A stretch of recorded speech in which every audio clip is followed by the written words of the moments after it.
श्री सत्यनारायण व्रत कथा तीसरा अध्याय। श्री सूत जी बोले, हे ऋषि, जिन्होंने पहले समय में इस व्रत को किया, अब मैं उनका इतिहास कहता हूँ, कृपया कर आप सब ध्यान से सुने। सुंदर काशीपुरी नगरी में अत्यंत निर्धन ब्राह्मण रहा करता था। वह ब्राह्मण नित्य प्रति भूख प्यास से व्याकुल होकर पृथ्वी पर भ्रमण किया करता था।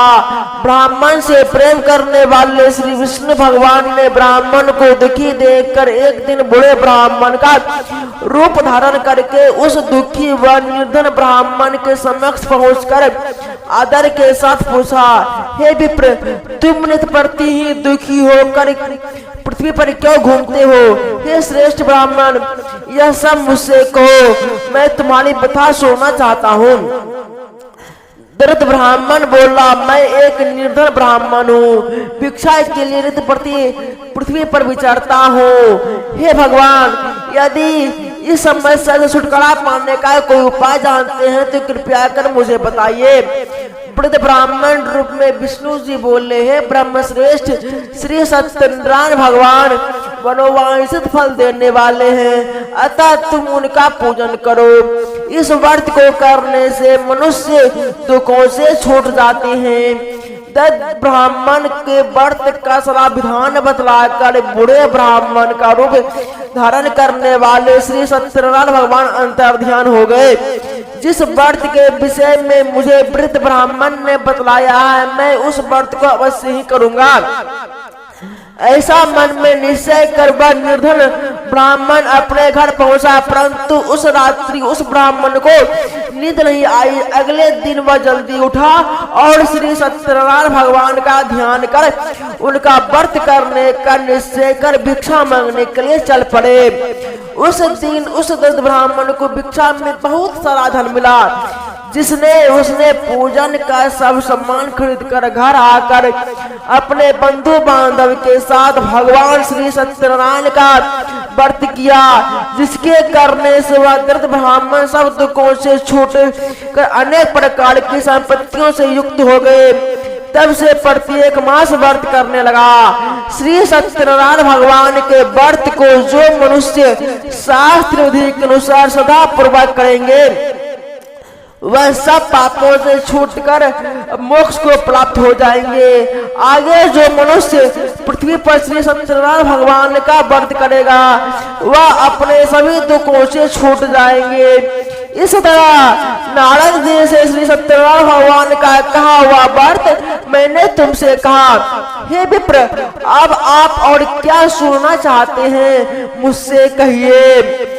तब ऋषियों ने कहा, हे मुनीश्वर, संसार में उस विप्र से सुनकर किस किस ने इस व्रत को किया, हम सब सुनना चाहते हैं। हमारे मन में यह सब सुनने की इच्छा व श्रद्धा है। श्री सूत जी ने कहा, हे मुनियों, जिस जिस प्राणी ने इस व्रत को किया, उन सब की कथा ध्यान पूर्वक सुनो। एक समय वह ब्राह्मण धन ऐश्वर्य के अनुसार बंधु बांधव सहित अपने घर पर व्रत कर रहा था। उसी समय एक बूढ़ा लकड़हारा वहां आया। उसने सिर पर लकड़ियों का गट्ठर बाहर रख दिया और उस ब्राह्मण के घर में चला गया। प्यास से व्याकुल लकड़हारे ने उस ब्राह्मण को व्रत करते देखा। वह प्यास को भूलकर उस ब्राह्मण को नमस्कार कर पूछने लगा, हे ब्राह्मण देवता, आप यह किसका पूजन कर रहे हैं? इस व्रत को करने से क्या फल मिलता है? कृपया कर मुझे बताइए। इसे सुनने की हमारी प्रबल इच्छा है। ब्राह्मण उस वृद्ध लकड़हारे से बोला, हे भाई, यह सब मनोकामनाओं को पूर्ण करने वाला श्री सत्यनारायण भगवान का व्रत है। इनकी ही कृपा से मेरे घर में धन धान्य की सुख समृद्धि की वृद्धि हुई है। ब्राह्मण से श्री सत्यनारायण भगवान के व्रत के विषय में जानकर वह लकड़ा बहुत प्रसन्न हुआ। भगवान का चरणामृत ले प्रसाद ग्रहण करने के पश्चात भोजन कर अपने घर पहुंचे।